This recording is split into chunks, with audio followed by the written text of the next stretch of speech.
It is a glorious gospel. It is not a simple gospel. It is not some another good news. It is not like an advertisement where you are getting something for sale. ఇది మహిమగల సువార్త. ఇదేదో advertise చేసినట్టు కాదు, ఏదో ఒక sale ఉంది అని. ఇది అల్లాటప్ప ఆషామాషి సువార్త కాదు ఇది కదా. ఎందుకు why this is so glorious gospel is because this gospel hasn't begun 2000 years ago. ఇదేదో 2000 సంవత్సరాల క్రితము యేసు ప్రభు వస్తే అక్కడే గాస్పల్ ఆర్ సువార్త మొదలైంది కాదు.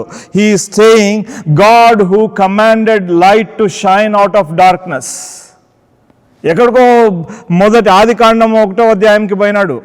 మీకు గుర్తుందా ఆదికాండంలో ఏమన్నాడు దేవుడు?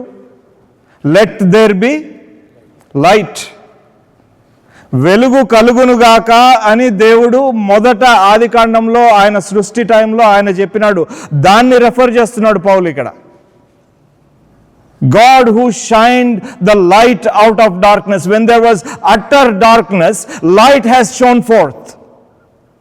And then ఇంకా ఏమంటున్నాడు చూడండి, God who commanded the light to shine out of darkness, the same God who said let there be light has now shined in our hearts. అదే దేవుడు ఏ దేవుడైతే మీకు వెలుగు కలుగునుగా కానీ ఆదికాండంలో చెప్పాడో అదే దేవుడు ఇప్పుడు మీ హృదయాల్లో వెలుగు కలుగునుగా కానీ చెప్తున్నాడు. ఎట్లా చెప్తున్నాడు చూడండి ఇంకోసారి. టు గివ్ ఎందుకు వెలుగు వస్తే ఏం చేయాలి? ఇప్పుడు మనకు చీకటి ఉంది, వెలుగు వస్తే ఏం చేస్తాం? రాత్రి వెలుగు లైట్ వేసుకొని పండుకోము కదా. We don't put the light on and sleep. Why? Because we are just sleeping. We don't need light at that time. But why do you need light? Light ఎప్పుడు కావాలా? మనం ఏదన్నా చేయాలంటే కావాలా. పోయి లేచి నీళ్లు తెచ్చుకోవాలంటే లైట్ కావాలి. If you have to get up and get some water, you need light. Right? Similarly, what he is saying, he is giving the reason why this light is needed. See what he is saying. To give the light of the knowledge of glory of God in the face of Jesus Christ. ఇది తెలుగులో చదివి తీరాల, నాకు ఉందా అక్కడ? లేదు. I'll try to read in Telugu. ఇది 2 కొరింథీయులు కదా 4వ అధ్యాయము. Which verse is that? 5 నుండి 6. అంధకారంలో నుండి వెలుగు ప్రకాశించునుగా అని పలికిన దేవుడే తన మహిమను గూర్చిన జ్ఞానము యేసుక్రీస్తునందు వెల్లడిపరచుటకు మా హృదయంలో ప్రవేశించెను. యేసుక్రీస్తు దేవుడు తన మహిమను గూర్చిన జ్ఞానము, ఆయన మహిమను గూర్చిన జ్ఞానము మనకు తెలియజేయాలని యేసుక్రీస్తు ద్వారా మనకు తెలియజేస్తున్నాడు. ఆ దేవుడు ఏ దేవుడు? మొదట వెలుగు కలుగునుగాక అని పలికిన దేవుడు. The God who said let there be light, that same God has shined in your hearts that light to give the light of the knowledge of the glory of God in the face of Jesus Christ. అందుకని సువార్త మహిమగల సువార్త. It is not just ఏదో ఇప్పటికిప్పుడు దేవుడు అనుకొని ఆ టైంలో అరే మానవుడు పడిపోయినాడే సరే నా కుమారుని పంపుదాము అని అట్లా కాదు ఆయన ఇచ్చింది. ఇది అనాది సంకల్పంలోనే ఆయన చేశాడు. ఇందాక బ్రదర్ చెప్పినట్టు it was not it is a premeditated thought. Even before the foundations of the world were laid, he had this in mind.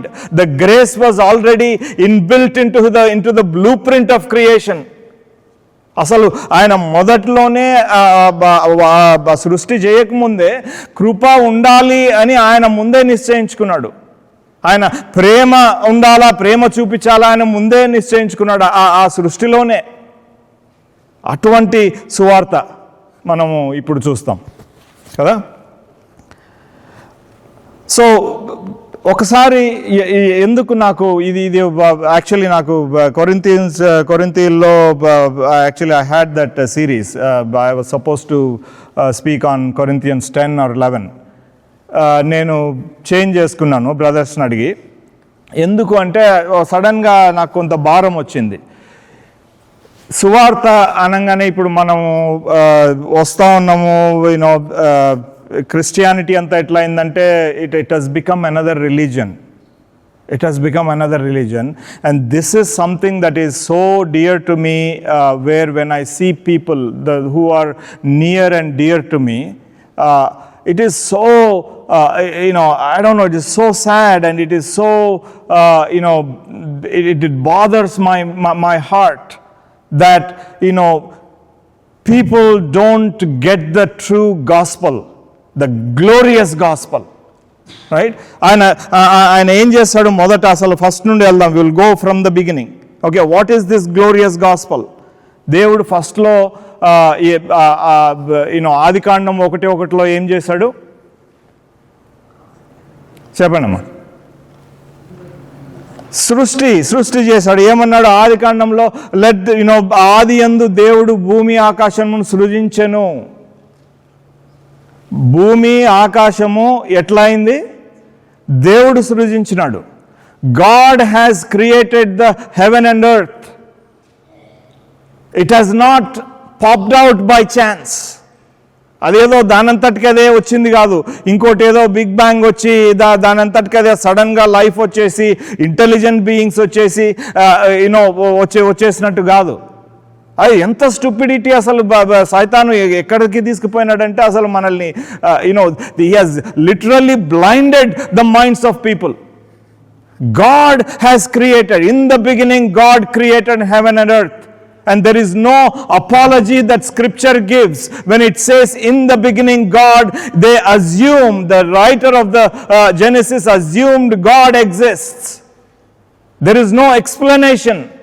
నీకు మళ్ళీ వచ్చి దేవుడు ఎట్లా ఉన్నాడు, ఆయన అట్లా వచ్చినాడు, ఈ కథలన్నీ ఏమి లేవు. దేవుడు ఉన్నాడు అని నమ్మి ఆది యందు దేవుడు అనే ఒక వాక్యంతో స్టార్ట్ చేస్తూ ఉన్నాడు. దేవుడు ఆది యందు దేవుడు భూమి ఆకాశములను సృజించెను. తర్వాత ఏం చేశాడు? దేవుడు ఏదెనులో ఒక తోటను నాటాడు. తర్వాత మనుషుల్ని అంతా సృజించినాక దానికి ముందు ఏదెనులో ఒక తోటను నాటాడు. ఈ తోట ఏంటో తెలుసా? నేను మళ్ళీ ఈ వర్సలన్నీ పోను. If you want I can share the verses later. ఈ తోటను ఇంకొక చోట ఐ థింక్ ఎజికియల్లో అనుకుంటా దేవుని తోట, దేవుని వనము అని అంటారు. It is the garden of God. అంటే దేవుడు, it is the అబోర్డ్ of God, it is the dwelling place of God. In fact ఇదే తోటలో ఆయన పర్వతం కూడా ఉంది, ఇదే తోటలో ఆయన సింహాసనం కూడా ఉంది. It is the dwelling place of God. His throne is in this garden. And he brought down his abode onto the earth, and he had relationship and fellowship with Adam. ఆయన తోటను కిందికి, ఆయన డ్వెల్లింగ్ ప్లేస్ని, ఆయన నివాస స్థలాన్ని కిందికి తెచ్చి ఆదాముతోనూ అవ్వతోనూ కలిసి నివాసం ఉన్నాడు. ఆయనతో చల్లని పూట ఆయన వాళ్ళతో కలిసి వాక్ చేశాడు, నడిచాడు. ఆయన దేవుడు మనుషుల కోసం రావడం ఏంటండి? ఆయన ఏదో ఏమంటారు వచ్చి ఏదో క్రియేట్ చేసేసి నీ మారన మీరు ఉండండి రానలేదు. ఆయన దగ్గరికి వచ్చి వాళ్ళతో నివసించినాడు. ఇది దేవుని మనసు. This is the heart of God that he wants to dwell with you.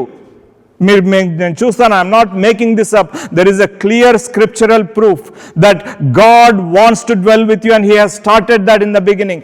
In the beginning God created haven and earth, and he has brought down his అబోర్డ్ on to the earth, and he lived with man and women. వాళ్ళతో కలిసి నివాసం ఉన్నాడు ఆయన దేవుడు. దాని తర్వాత ఏమైంది? నివాసం ఉంటే ఒకరోజు ఒక పాట ఉంది. ఏదేను తోటలో ఆదామవ్వలు కాపురం ఉండి జీవించిరి, ఒకనాడు సైతానుని చేతిలో చిక్కిపోయిరి ఆదామవ్వలు. సో ఒకరోజు సైతాను పాము రూపంలో వచ్చాడు, సర్పం రూపంలో వచ్చి అవ్వకి ఏమడిగాడు? ఈ దేవుడు ఒక ఆజ్ఞ ఇచ్చాడు, మీరు ఏమన్నా చేయొచ్చు, ఈ తోటలో ఏమైనా తినొచ్చు, కానీ ఒక్క చెట్టు ఫలం మాత్రం తినొద్దండి. అదేంటంటే the tree of the knowledge of good and evil. తెలుగులో ఏమంటారంటే మంచి చెడు తెలియజేయు చెట్టు ఫలం. అది తినొద్దు అని చెప్పాడు, అంతే. దాని పక్కనే జీవవృక్ష ఫలం ఉంది, అది తినలేదు వీళ్ళు, వాళ్ళ దాని జోలికి పోలేదు. ఎందుకో సైతాను శోధిస్తే ఆ ఫలం తిన్నారు. తినంగానే ఏమైంది? They fell, Adam and Eve fell, పాపంలో పడిపోయినారు. ఫస్ట్ టైం ఎవర్ పాపం, ఈ ఆదాము అవ్వలు అప్పటిదాకా మంచిగా దేవునితో జీవించి ఫస్ట్ టైం పాపంలో పడిపోయినారు కదా. పడిపోయి ఏం చేసినారు ఒకసారి, దాని తర్వాత ఏమైంది? So they have, the Lord has actually given a plan for them. He has made a recovery plan for them. కదా, ఆయన వెళ్ళి ఒక గొర్రె పిల్లని వధించి he has given the skin of the animal as a covering to them. వాళ్ళు naked అని అర్థమైపోయింది వాళ్ళకు, వాళ్ళు సిగ్గుతో ఎక్కడో ఉంటే ఆయన తీసుకొని వచ్చి వాళ్ళకు కవర్ చేస్తాడు. దాని తర్వాత ఆయనను, ఆదాము అవ్వను తోటలో నుండి వెళ్ళగొట్టేస్తాడు దేవుడు. God has kicked Adam and eve out of the garden. Okay, now what did they lose? అప్పుడు దేవునితో ఆదాము అవ్వకి ఏమైతే ఉంది, ఈ తోటలో నుండి వెళ్ళడం వాళ్ళ ద్వారా ఏం పోయింది? ఫెలోషిప్ పోయింది, దేవునితో ఫెలోషిప్ పోయింది. That is the very purpose why God has created a man and a woman, so that he may have fellowship. ఇంకా అది ఎందుకు ఫెలోషిప్ అనేది తర్వాత చూద్దాము, అది ఇటర్నల్ పర్పస్ అని ఇంకో చోటు ఉంది. కానీ వాళ్ళతో కలిసి ఉండాలి అని దేవుని కోరిక. మనకు కోరిక మాత్రమే కాదు, మనమంతా క్రిస్టియన్స్ అంతా ఏమనుకుంటాం, we wanted to believe in the lord so you can have fellowship with God. That is all right, but God wants to have fellowship with you. దేవుడే మీతో కలిసి ఉండాలా అని అనుకుంటే, ఇప్పుడు ఎవరైనా ట్రంప్ లేకపోతే ప్రెసిడెంట్, ప్రైమ్ మినిస్టర్ ఎవరైనా మీ ఇంటికి వస్తామంటే కాదంటారా మీరు? కోడిని కోసి భోజనాలు పెట్టరు కదా. అట్లాంటిది దేవుడే వాళ్ళతో కలిసి ఫెలోషిప్ చేయాలని, వాళ్ళతో కలిసి ఉండాలని ఆయన ఉద్దేశించినాడు. కానీ వీళ్ళు ఆదాము అవ్వలు బయటకు వెళ్ళిపోయినారు, ఫెలోషిప్ పోయింది. ఇంకేమైనారు? They have deteriorated, the entire mankind has been deteriorated. అంటే వాళ్ళు చాలా చెడుతనంతో చెడ్డగా అయిపోయినారు. రాను వికెడ్నెస్ హెస్ ప్రివైల్డ్. ఎక్కడి దాకా పోయిందంటే అసలు ఆదాము అవ్వల కుమారులే ఒకరినొకరు, కయీన్ ఏబేల్ని వాళ్ళ తమ్ముడిని చంపుతాడు. అక్కడి నుండి అసలు ఎంత పాపం చేయాలో అంత పాపం చేశారు. అసలు ఆదికాండంలో ఏమనిందంటే 6వ అధ్యాయంలో, భూమి మీద మనుషుల చెడుతనము విస్తారమై ఉన్నదని యెహోవా చూశాడంట. God saw that the wickedness of man was great on earth. When all he saw was wickedness. So ఆ సంతానం నుండి మీరు నేను వచ్చాం. సో మనకు న్యాచురల్గా వికెడ్నెస్ మన హృదయంలో ఉంటుంది కదా. సో దాని తర్వాత లాంగ్ స్టోరీ షార్ట్, వాళ్ళ వికెడ్నెస్ ఉంటే దాని తర్వాత దేవుడు ఏం చేస్తాడు? ఒక ఫ్లడ్ని పంపిస్తాడు, ఒక జలప్రలయం పంపిస్తాడు. ఎక్కడికి? భూమి మీదకి పంపిస్తే, ఇందాక బ్రదర్ చెప్పినట్టు ఒక ఆయన ఉన్నాడు నోవహు అని. He saw Noah found grace in his sight. ఆయన దృష్టిలో కృపను ఉందినాడు నోవా. ఎందుకు? ఆయన రైచియస్గా బతికినాడు. మిగతా వాళ్ళందరితో కంపేర్ చేస్తే there is humility, there is righteousness. He has tried to walk according to God's word and according to he sought God. ఆయన దేవుడిని గురించి వెతికినాడు, దేవునితో దేవుడు ఎట్లా చెప్తే అట్లా నడవాలని ఒక హృదయం కలిగిన వాడు నోవహు. సో దేవుడు ఆయనను కరికరించి ఆయనను హీ హ్యాస్ సేవ్డ్ హిమ్. ఒక ఓడను తయారు చేయించి eventually he has saved him and he has freshly restarted with the humanity with Noah కదా. అండ్ దెన్ నోవా తర్వాత ఇంకా ముందుకు వస్తే, ఒకసారి నోవా తర్వాత చాలా రోజుల తర్వాత ఒక ఆయన ఉన్నాడు, అబ్రహాం అని. His name was Abraham. I'm trying to give you the timeline. Okay, so why gospel is glorious అనే దానికి it is the timeline. So అబ్రహాము he was a pagan. ఆయన విగ్రహారాధన చేసుకుంటా ఉన్నాడు. దేవుడు విగ్రహారాధికులను అసలు ఆయన he hates them. He does not like idolaters. So అటువంటి ఐడాలటరీ చేస్తున్న కుటుంబం నుండి అబ్రహామును దేవుడు బయటికి తీసుకొచ్చినాడు. Abraham he said, get thee out of thy country and out of thy kindred and out of thy people and go to a place that I am going to show you. అని అంటే when he says that, he just leaves. నువ్వు ఉంటున్న నీ తండ్రి ఇంటిని వదిలిపెట్టి నేను చెప్పే ప్లేస్కి వెళ్ళు అంటే అబ్రహాము ఉన్న ఆస్తిని భూమిని అన్నిటిని వదులుకొని ఆయన బయలుదేరితే దాన్ని దేవుడు అబ్రహాముకు నీతిగా ఎంచినాడు. ఎందుకు? దేవుణ్ణి నమ్మినాడు. So you can see that those who believed in God, they didn't have to do lot of great works. They didn't have to sacrifice lot of things. Just the trust in the person of God. దేవుణ్ణి నమ్మితే చాలు ఆ దేవుడి కనికరం పొందుతావు కదా. So Abraham has has found grace in God's sight. So eventually Abraham gets a covenant. ఆయనతో దేవుడు ఒక నిబంధన చేస్తాడు. ఏం చేస్తాడంటే, నీకు ఏది యూఫ్రటీస్ నుండి నైలు దాకా నీకు ఒక ఈ భూమి అంతా నీకు ఇస్తాను. And then sorry, I'll try to change to English also. తర్వాత నీ జనాన్ని నేను దీవిస్తాను, నీ సంతానమును నేను దీవిస్తాను, వాళ్ళు ఇసుక రేణువుల వలె విస్తారంగా ఉంటారు అని అబ్రహాంను దేవుడు దీవిస్తాడు. He has blessed Abraham that I will make your descendants like the stars of the sky and the sand of the sea. And he says, I will bless you and your people shall be my people and I will be their God, he says. And he says, I will give you the land from Nile to Euphrates. అంత అబ్రహాంకి అది ఒక నిబంధన లాగా ఇచ్చి, నీ జనాల్ని నేను కాపాడుతాను, వాళ్ళు నాకు పిల్లలై ఉంటారు అని అబ్రహాంకు దేవుడు సెలవు ఇచ్చినాడు. దాని తర్వాత ఫాస్ట్ ఫార్వర్డ్ 100 ఏళ్ళ తర్వాత వాళ్ళు you see the children of Abraham, you find them in Egypt as slaves. వాళ్ళు నేను స్టోరీ అంతా వెళ్ళట్లేదు, మీరు బైబిల్ చదవండి ఫస్ట్ నుండి. I'm trying to give you a time line. So ఐగుప్తులో బానిసలుగా అబ్రహాము పిల్లలు అక్కడ ఉండిపోయినారు. అక్కడ ఉంటే దేవుడు తన మహాశక్తితో మోషేని పిలిపించి, మోషే ద్వారా he has got them out of that land. And అక్కడికి తీసుకొని వచ్చి ఎర్ర సముద్రాన్ని దాటించి అరణ్యం గుండా తీసుకొని వచ్చి ఒక పర్వతం దగ్గరికి ఆపి, ఆ పర్వతం కొండ పేరేంటి? సీనాయి పర్వతం, Sinai. So he has rescued the children of Israel from slavery, from the bondage of Egypt with his mighty hand, and he has got them out. He has he divided the Red Sea and he has helped them through the wilderness, and he has got them to the foot of a mountain called Sinai. ఆ సైనాయ్ కింద, సైనాయ్ దగ్గర ఈ దేవుడే దిగి వచ్చినాడు.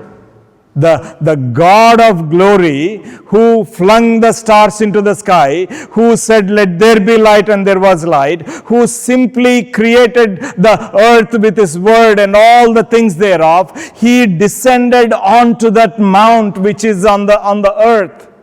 అంత గొప్ప దేవుడు ఆ పర్వతం మీదకి కిందికి కాళ్ళు పెడితే వణికిపోయింది పర్వతము. వచ్చి ఆ ఇశ్రాయేలీలతో ఆయన ఒక నిబంధన చేసుకున్నాడు. నేను మళ్ళీ రిపీట్ చేసి, నేను మీతో మీ ప్రజలతో నేను నిబంధన చేసుకుంటున్నాను అని మోషే ద్వారా ఒక నిబంధన చేసుకున్నాడు. ఆ నిబంధన ఏంటి? నేను ఒక ధర్మశాస్త్రాన్ని ఇస్తాను, అది పాటిస్తే మీరు నా పిల్లలైందరు, మీరు నా జనులైందరు,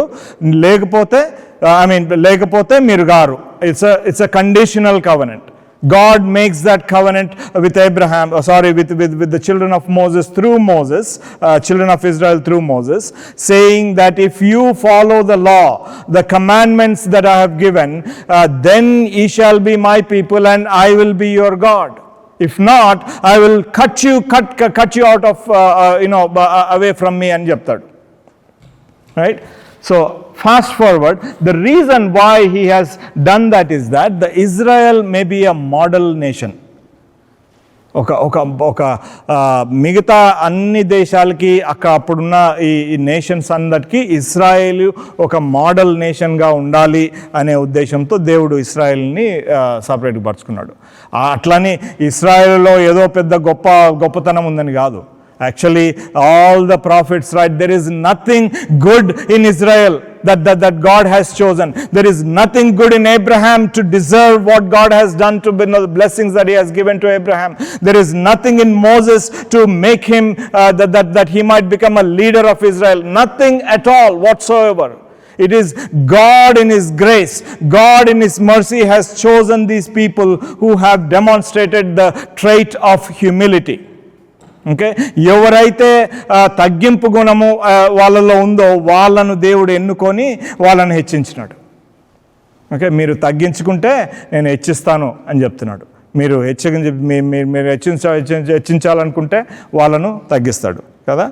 సరే, ఇశ్రాయేలీలు వాళ్ళని తీసుకొని బయటకు వచ్చిన తర్వాత ఈవెన్చువల్లీ వాళ్ళని ఒక వాగ్దాన నిబంధన దేశంలోకి తీసుకొని వస్తాడు. God has brought them to the promised land, a land where the milk and honey flows, a land that has that is so beautiful, a land where you have the grapes that you would have to carry with your both, two people have to carry that kind of fruit it's produced there. So అటువంటి ఫలవంతమైన అద్భుతమైన దేశానికి దేవుడు ఇశ్రాయేల్ని తీసుకొని వస్తాడు. తీసుకొని వచ్చి దీవిస్తాడు. ఆయన అనేక మేళ్లను ఇశ్రాయేలుకు చేశాడు. అసలు శత్రువులు వస్తే వాళ్ళను దేవుడే యుద్ధం చేసి వాళ్ళని ఆపేస్తాడు. అసలు ఏ ప్రాబ్లం లేకుండా వాళ్ళని తీసుకొని వస్తే వాళ్ళు ఏం చేసినారండి, మేము అవతల వేరే జనాంగము వాళ్ళైతే ఎట్లా ఉన్నారో మాకు కూడా అట్లనే కావాలా అని వాళ్ళు అడిగినారు. వాళ్ళకు రాజు ఉన్నాడు కదా ఫిలిస్తీయులకి, మాకు కూడా రాజు కావాలా అని సమూయేలుని అడుగుతారు. వాళ్ళు ఎట్లయితే చేస్తున్నారో వాళ్ళ ఆరాధనలు ఎట్లా ఉన్నాయో మేము కూడా అట్లే చేస్తాము అని తయారైనారు వీళ్ళు. సో దేవుణ్ణి ఎంత కష్టపెట్టినారంటే they have grieved the heart of God, the Israelites, and they have completely rebelled, and He tolerated them over and over and over again. ఆయనకు ఒక వన్ ఆఫ్ ద ట్రైట్స్, దేవునికి ఒక ట్రైట్ ఉంది, ఒక క్యారెక్టర్ ఉంది. అదేంటో తెలుసా? దీర్ఘశాంతము. It's a long suffering. అంటే చాలా కాలము ఆయన శాంతంగా ఉంటాడు వీళ్ళు చేసే క్రియలను బట్టి.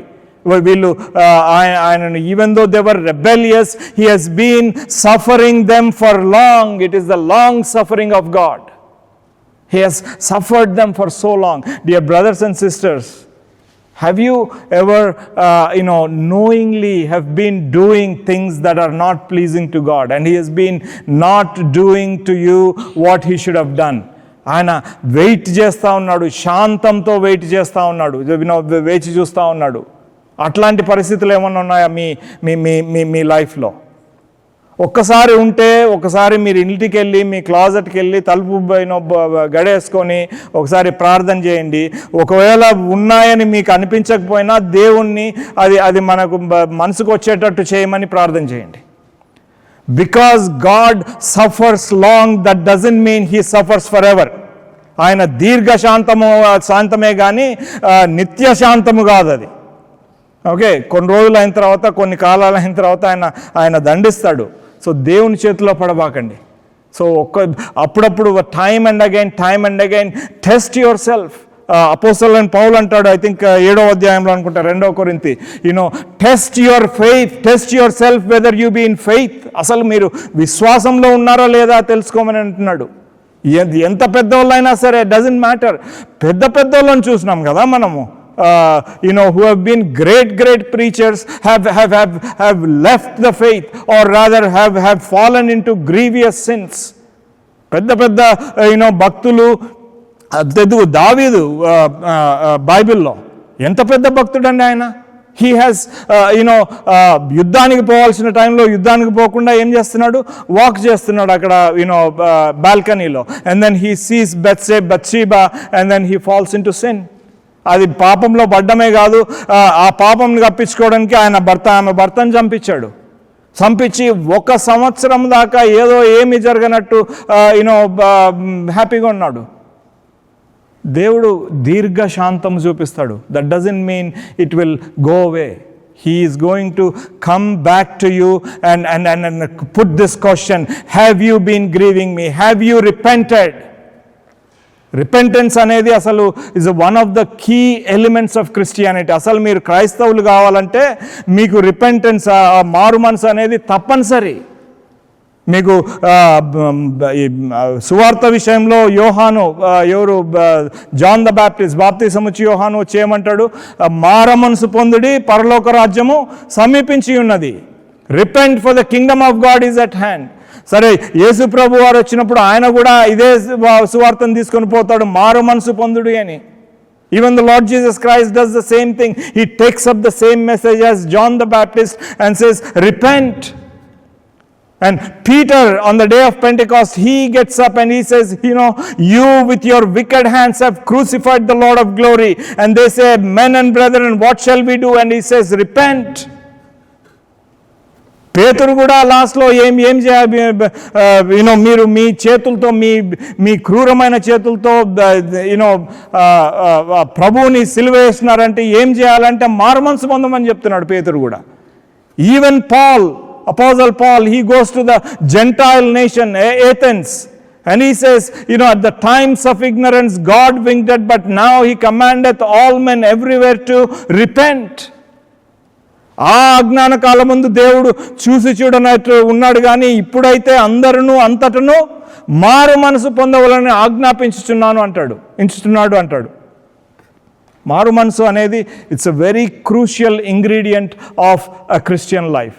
మీరు అట్లా కాదు, నేను పుట్టడమే క్రైస్తవంలో పుట్టినాము, సో నాకేమీ అవసరం, మారు మనసు అవసరం లేదు. లేదా నేను ఒకరోజు పాస్టర్ లేకపోతే ప్రీచర్ ఏదో చెప్తే నేను ఆ రోజు నేను బైబిల్లో డేట్స్ వేసి పెట్టుకున్నాను, I prayed a prayer, sinners prayer, I'm done, I don't have to change anything, I will continue living the same way. Is that what you're thinking? Dear brothers and sisters, there is no repentance in that decision. ఒకసారి మత్తయికి వెళ్దాం. మత్తయి సువార్త 7వ అధ్యాయం. Let's go to Matthew chapter 7.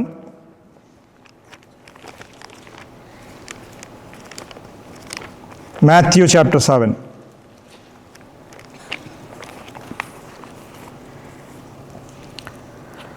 Verse 21. మత్తయి 7:21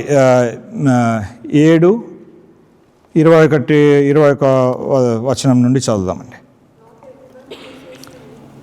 కొంచెం గట్టిగా చదవండి.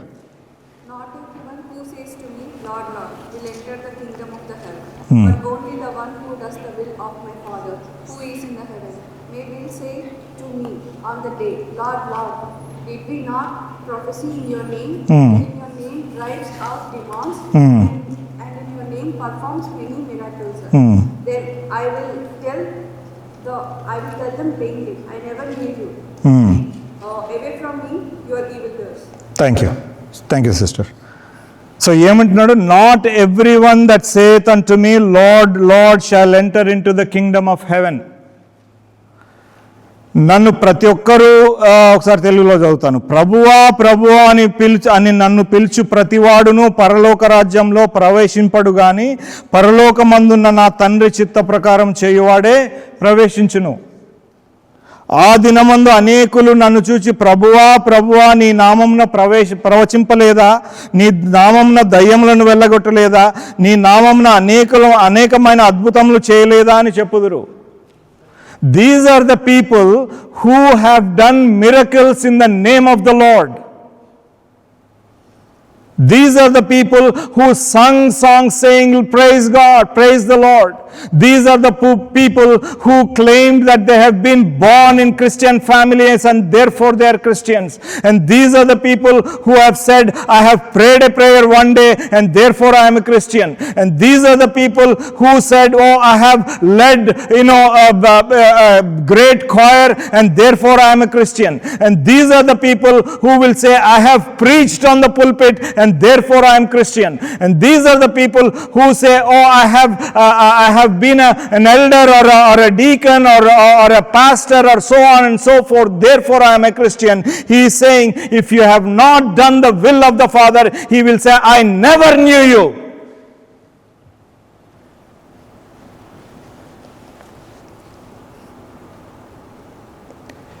ఒక్కసారి ఇది మీ అంతకు మీరు మీ లైఫ్లో ఆలోచించుకోండి. ఇంకొకరు పక్కోడు గురించి కాదు. నేను పరలోకానికి వెళ్తే ఆర్ నేను ప్రభువు ముందు నిలబడితే జడ్జిమెంట్ రోజు ఇది మనము ప్రభువుని తెలుసుకునే whether we know the Lord or not is not that important. Whether the Lord knows you is the most important thing. Does the Lord say, I know you, well done thou good and faithful servant. ఓ బలా నమ్మకమైన దాసుడా అని దేవుడు నీ గురించి చెప్తాడా, లేకపోతే నువ్వు నాకు ఎప్పుడూ తెలియదు అని అంటాడా? ఒకసారి మీ లైఫ్లో ఆలోచించుకోండి. Repentance is the most important. ఇంక రిపెంటెన్స్ అంటే ఏంటి? ఏదో నేను ప్రభువా నేను రిపెంట్ అవుతానని ప్రే చేయడం కాదు. అప్పటి వరకు ఏమైతే చేస్తున్నావో దాని నుండి యూ టర్న్ తీసుకొని, the things that I have done I will not do, the things that I have been I have been singing, I will not sing, the things that I have been practicing, I will not practice. Lord, that has been troubling your heart, that has been grieving you, I will not do అని ఒకసారి you turn తీసుకొని back రావడమే అది repentance. It is a decision and follow through of that decision. సరే, ఇశ్రాయేలీలు ఏం చేసినారు? చాలా they have become a failure, a failed nation. దేవుడు దేనికైతే ఎందుకైతే ఇశ్రాయేలీల్ని చూస్ చేసుకున్నాడో అది వాళ్ళు చేయలేకపోయినారు కదా. ఎన్నిసార్లు ఇశ్రాయేలీలు ఆయన ఆదుకున్నాడు. ఆయన అది ఏమంటారు, పక్షిరాజు తన రెక్కల మీద వేసుకొని తీసుకొని పోయినట్టు. He has carried them as on eagles wings. He says, they that wait upon the Lord shall renew their strength. They shall mount up with their wings as eagle. They shall run and not be weary. They shall walk and not faint అని చెప్తాడు యెషయాలో. అట్లాంటి protection ఇచ్చినాడు దేవుడు ఇశ్రాయేలీలకి. ఇస్తే ఏం చేసినారు? వాళ్ళు pass కాల. సో మరి ఈ హ్యుమానిటీ అంతా అసలు మొదటగా ఎక్కడ స్టార్ట్ చేసినాము? In the beginning we have started with the creation, right? God wanted to have a fellowship with this creation. వాళ్ళు వెళ్ళిపోయినారు, ఇప్పుడు వాళ్ళని బ్యాక్ తీసుకొని రావాలా? సరే, ఇశ్రాయేలుని పెట్టి వాళ్ళని చూసి మిగతా వాళ్ళు నేర్చుకొని దేవుని వైపు తిరుగుతారని అనుకుంటే ఇశ్రాయేల్ వారే రెబెల్ చేసేస్తున్నారు, తిరుగుబాటు చేస్తున్నారు దేవునితో. ఇంక ఇప్పుడు ఏం చేయాలా? What should be done? Let's turn to Isaiah chapter 7. ఒకసారి యెషయా 7కి వెళ్దాం.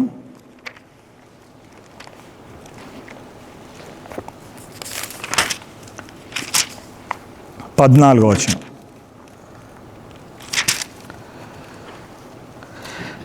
And therefore the Lord himself shall give you a sign. Behold, a virgin shall conceive and bear a son, and shall call his name Emmanuel, and butter and honey shall he eat, and so on. So prophecy ఇస్తున్నాడు. ఈ prophecy అనేది దేవుడు మొదటి నుండే ఇస్తూ ఉన్నాడు. Even మొదట్లో ఆదాము వాళ్ళు పడిపోయినప్పుడు కూడా ఒక ప్రాఫెసీ ఇస్తాడు దేవుడు, ఒక ప్రవచనం. ఏమని? స్త్రీ సంతానము సర్పము తల నలగొట్టును అని ఇస్తాడు.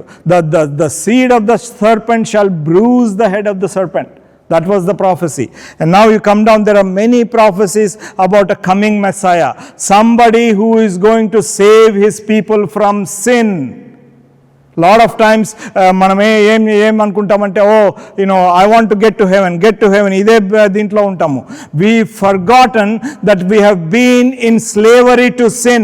If anything, if you want to be saved, you need to understand that you have been bound by sin, that you are in the clutches of Satan, and you are in the clutches of sin, that you need to express the desire that I need to be out of this sin. లేకపోతే ఆయన పాపాల నుండి రక్షిస్తే మీకేంటి, మీరు పాపంలో హ్యాపీగా ఉంటే కదా. సో పాపం నుండి, పాపము మిమ్మల్ని ఏమంటారు, బుర్ర తొలిచివేయాల. It has to bother you, the sin, every little thing in your in your heart. Sin అంటే మనం ఏదో ఏదో ఇంకొక ఆమెతో పోతానో లేకపోతే ఏదైనా పెద్ద పాపం చేస్తేనో అనుకుంటాము. The Lord's the standard of sin is very serious. ఇంకో ఎవరినన్నా కోపంగా అంటే మర్డర్ చేసినాం అంటాడు. ఇంక ఇది ఎక్కడ గోలా? How can we live? The standards of God's righteousness is so high that you and I cannot attain. That means I have sinned, you have sinned, everyone has sinned. మనమంతా పాపలం. అందుకే చెప్తున్నాడు, ఏ భేదం లేదు, అందరూ పాపము చేసి దేవుడు అనుగ్రహించు మహిమను పొందలేకపోతున్నారు. All have sinned and come short of the glory of God.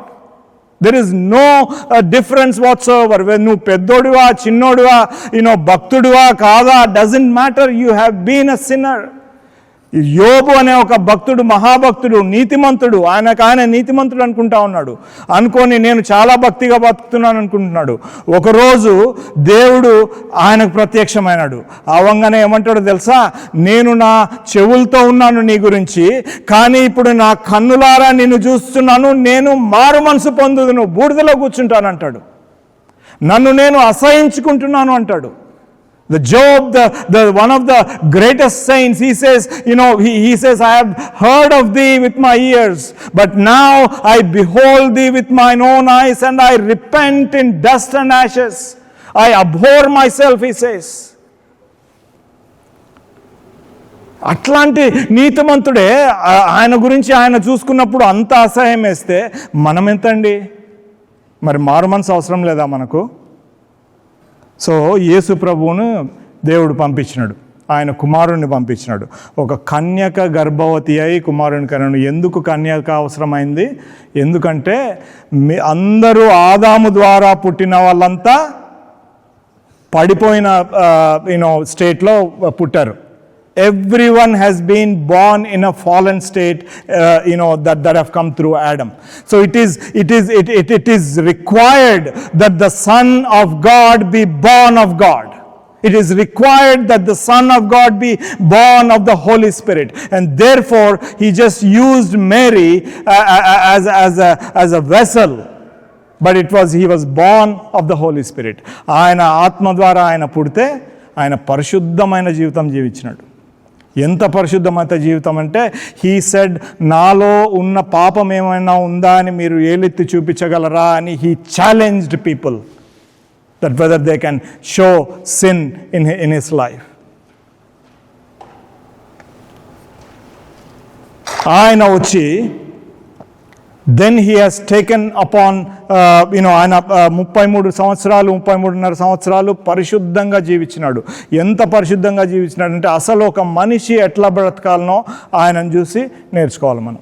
ఇప్పుడు ఎస్పెషల్లీ క్రైస్తవులుగా అయిన వాళ్ళం మనము, మన హీరో ఎవరు ఉండాలండి? యేసు ప్రభు. యేసు ప్రభు మనకు ఆయనను చూసి ఆయన ఎట్లా ప్రార్థన చేసినాడు. రాత్రి ఆయన అందరూ పడుకునే టైంలో ఆయనకు పని లేదు, ఆయన పడుకోడు, వెళ్ళి ప్రార్థన చేస్తున్నాడు ఆ కొండ మీదకి వెళ్ళి. ఆయన ఎవరినైనా చూస్తే, కుష్ఠరోగిని చూస్తే వెళ్ళి ముట్టుకుంటున్నాడు. ఆయన అనేక జనములు వచ్చి ఆయన బోధనలు వినడానికి వస్తే ఆయన వాళ్ళని చూసి కనికరపడినాడు. It says he was moved with compassion when he saw the crowds coming to hear his messages. అటువంటి యేసు ప్రభువును మనం ఫాలో అవుతున్నాం. We have been claiming that we are the followers of Jesus Christ. Christians అని ఎప్పుడు వచ్చిందో తెలుసా? యాంటియోక్లో the disciples were called Christians. Disciples ఎవరు అంటే ఆయనను వెంబడించే వాళ్ళు. ఆయనను యేసుప్రభు డిసైపుల్కి ఒక డెఫినేషన్ ఇస్తాడు. డిసైపుల్ అంటే వెనక్కి తిరిగి చూసేవాడు నా డిసైపుల్ కాదంటాడు. ముందు ఆయన పట్టుకొని ఆయననే వెంబడించాలా, ఆయనలాగే బతకాలా, అది డిసైపుల్ అంటే. వాళ్ళను క్రైస్తవులు అన్నాడు. అది రియల్ క్రిస్టియానిటీ అంటే. సో మీరు ఇప్పుడు ఒకసారి మీకు మీరు, ఐఎమ్ నాట్ సేయింగ్ మీరు రక్షించబడలేదని చెప్పట్లేదు, కానీ ఒకసారి ఆలోచించుకోండి. ఒకసారి ఇంటికి వెళ్ళి మోకాలు లొంగి దేవుని ముందు ఆనెస్ట్గా ఒకసారి మిమ్మల్ని మీరు పరీక్షించుకోండి. రైట్? సో ఆయన వచ్చి 33 సంవత్సరాలు బ్రతికి యేసుక్రీస్తు ఆయన నజరేతులో పెరిగినాడు, బెత్లహేంలో పుట్టినాడు according to the prophecies. And he has and after 33.5 years and according to the plan, according to the scriptures, he has been betrayed by his own disciple, one of his disciples. Right? అప్పగింపబడినాడు వాళ్ళ శిష్యుల ద్వారానే. And తీసుకొని ఆయనను ఎట్లా ఒక క్రిమినల్ని treat చేసినట్టు చేసినారు. ఆ ఇండియాకి పోతే ఈ క్రిమినల్స్కి చాలా మర్యాద ఉంటుంది. పెద్ద హై లెవెల్ క్రిమినల్స్ అయితే, ఏదో వీధి స్ట్రీట్ లెవెల్ క్రిమినల్ అయితే వాడిని కొడతారు పోలీసులు. So he has been treated and dragged like a roadside criminal. ఒకడేసి చెంప మీద వేసి కొట్టి బ్లైండ్ సైడ్ చేసి ఆయన కళ్ళు గంతలు కప్పి చెంప మీద కొట్టి నిన్ను ఎవరికి కొట్టినారో ప్రవచించు అని ఎగతాళి చేస్తున్నారు. They slaps him on the face, on his cheek and say, prophesy whom has slapped you. చెంప వెంట్రుకలు పెరికినారు. ఒక ప్రధాన యాజకుడి సర్వెంట్, ఒక దాసుడు. ఇప్పుడు మీరు ఎవరింటికన్నా పోతే వాళ్ళ ఇంట్లో సర్వెంట్ ఉంటే, ఇండియాలో ఎస్పెషల్లీ వాళ్ళు మీకు సేవలు చేస్తారు కదండి. ప్రధాన యాజకుడు ఈయనకు పరిచర్య చేయాల్సిన వాడు ఆయన దగ్గర ఒక దోషిలాగా నిలబడితే వాడి శిష్యుడు వాడి సర్వెంట్ ఒక పనివాడు వచ్చి మొహం మీద గాండ్రించి ఉమ్మేసినాడు యేసు ప్రభు మీద, దేవుని కుమారుని మీద. ఈడవబడినాడు వీధుల్లో. సిలువ, బరువైన సిలువ ఆయన మీద వేసి కొరడాలతో కొడతా ఉంటే ఆయన ఒక్క మాట మాట్లాడకుండా he has dragged that cross on to the Golgotha. ఆ గొల్గాతాలోకి వెళ్తే దాని పేరేంటంటే కపాలమను స్థలం అంటారు. It is called the place of skull. And it is a place where there have been already lot of crucifixions, lot of deaths, and you see that entire place is filled with the skeletons. And అస్థి పంజరంతో ఆ మొత్తము area నింపబడింది. వాసన వస్తుంది, దుర్గంధం వస్తుంది. అక్కడికి ఆయన సిలువ మోసుకొని ఆయన్నే చంపించుకోవడానికి ఆయన సిలువ ఆయనే మోసుకొని పోతున్నాడు. ఎవరి కోసం? మీకోసం కాదా? నా కోసం కాదా? వెళ్ళి ఆయన సిలువ మీద మొత్తం చేతులు లాగి ఇట్లా ఆల్ ద వే లాగి మేకులు కొట్టి పైకి లేపితే హీ కెనాట్ ఈవెన్ బ్రీత్. ఆయన ఊపిరి తీసుకోవాలంటే he has to kick his feet up and get up, take a breath and let it go.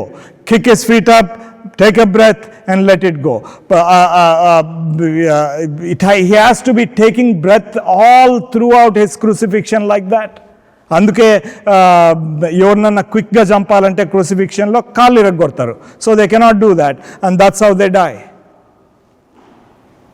So that level of crucifixion he has taken for you and for me. Enduku he has taken the entire sin of the whole world and God looks from above. ఇంకా ఆయనకు చేతగాలేదు. అరే ప్రభువా, అందరు శిష్యులు వదిలిపెట్టిపోయినారు, నన్ను నా తల్లిదండ్రులు లేరు, అసలు ఎవరు లేరు నాతో అని తండ్రి వైపు తలెత్తి చూసి నా దేవా నా చెయ్యి ఎందుకు విడిచినావు అని ఎలుగెత్తి ఏడుస్తాడు. He has cried out, my God, why hast thou forsaken me, on the cross when everyone has left him, including his heavenly Father. He has done that for you. And Father has given his own Son for you, for me. ఆయన చనిపోయి సమాధిలో చేయబడి తిరిగి 3వ రోజు లేచాడు. So 3వ రోజు ఎందుకు లేచాడు తెలుసా? రోమిల్కి రాసిన పత్రికలో, ఇవి తిప్పాల్సిన అవసరం నా దగ్గర రెఫరెన్స్ లేదు, కానీ he has been raised for our justification అంటాడు. మనల్ని నీతిమంతులుగా తీర్చడానికి ఆయన తిరిగి లేచినాడు. తిరిగి లేచే దాంట్లో కూడా మన గురించే ఆలోచన. లేకపోతే ఆయన ఆత్మ వెళ్ళిపోయి శరీరాన్ని వదిలేసిండొచ్చు కదా. ఈ శరీరం మధ్యలో వచ్చింది ఆయనకు. So he has kept that body. ఎందుకో తెలుసా? మనతో ఐడెంటిఫై చేసుకోవడానికి. దేవుని కుమారుడు మనుష్య కుమారుడు అని కూడా అనిపించుకున్నాడు. ఎందుకు? మనకు దేవునికి మధ్యలో ఆయన మధ్యవర్తిగా ఉండడానికి. మనకు దేవుడు అర్థం కాదు, దేవునికి మనిషి అర్థం కాదు. సో మనిషి వెనసే మనిషి అర్థం కాదు. వాళ్ళ ప్రాబ్లము, వాళ్ళ బాధలు అన్నీ ఆయన సొంతగా ఫీల్ చేయలేడు కదా. సో అందుకని యేసుక్రీస్తు అనే నరుడు, he has been mediator between God and man, and he has taken himself taken upon himself that role, and he is seated on the throne of God and interceding for us. మీ కోసము నా కోసం పైకి వెళ్ళి ఆయన ఇప్పుడు విజ్ఞాపన చేస్తున్నాడు. ఎవరైనా మనము మారు మనసు పొంది ప్రార్థన చేస్తే దేవుడు వినడు. పాపుల ప్రార్థన ఎట్టి వింటాడు? మరి వినాలంటే ఎవరు కావాలండి? యేసుక్రీస్తు అనే నరుడు కావాలా. నరులు ప్రార్థన చేస్తే ఒక నరుడు వినాలా. విని దేవునికి ఆయన ఆ విజ్ఞాపనను ఇది చేసి మనకు రక్షణ వస్తుంది. అటువంటి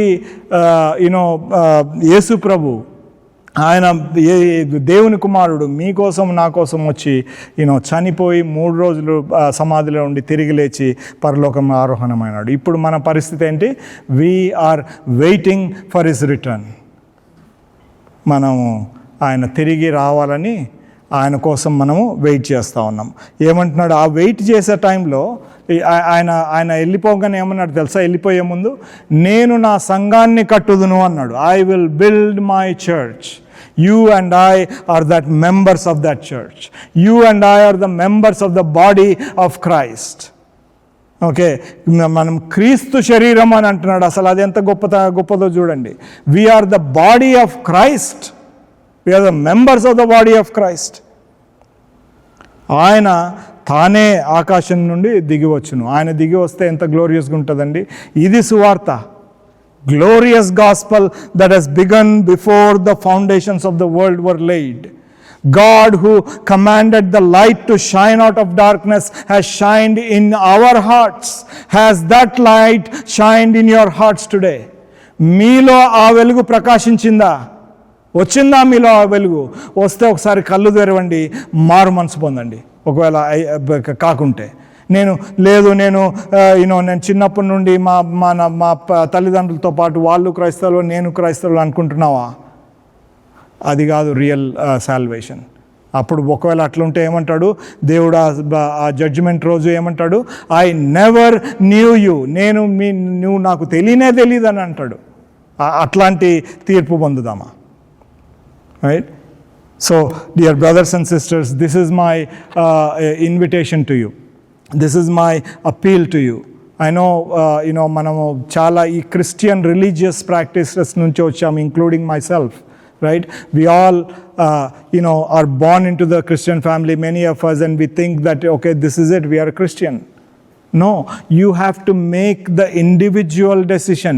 మీ తండ్రి చేసిన డెసిషన్ కాదు, మీ తల్లి చేసిన డెసిషన్ కాదు, చిన్నప్పుడు చిలకరింపు బాప్తిసం ఇస్తే డెసిషన్ కాదు, అది కాదు.